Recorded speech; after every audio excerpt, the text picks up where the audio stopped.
salaamaaleykum sama gars yi mbaa jàmm ngeen fanaanu baarikàlla président de la république Bassirou Diomaye Diakhar Faye weneen sas wi mu gàlloo moom mooy fexe ba jàmm dellu siwaat moom moo waral plan Diomaye ca Casamance.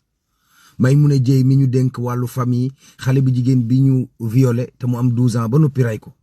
merloo na ko ba futt Maimouna Ndour Faye nee na xat du lay matt du dam waaw kenn du saisir big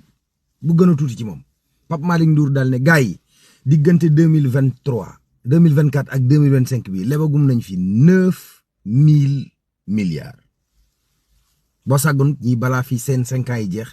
danañ yóbbu borob Sénégal ci 22000 milliards ak lu teg walay ndeysaan Abdou Mbow bind ab bataaxal daal di koy jagleel ministre des finances ne ko xaalis biñ ne dañ koy dampé ñi loolu woon ci manifestation yi xaalis boobu lañu bëgg mu leer Cheikh Mouhamadoul Mountakha yàlla na fi yàgg lool te ànd ko góor moo ne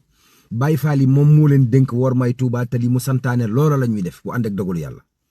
yoon dox ci diggante Tahirou Sarr ak état bu Sénégal ba jox Tahirou Sarr homme d'affaires ba dëgg mu ne léegi moom nangu naa joxe kër ga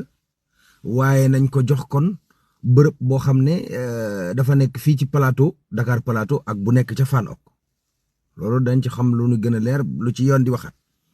waaw borom moto yëpp fi mu nekk ni seen matricule yi mën nanoo teel a waajal balaa ñuy faxat mbir yi waaw balaa ñun toog ba mu yàgg daal ne yëguñu ko woon fi mbir yi tàmbale na de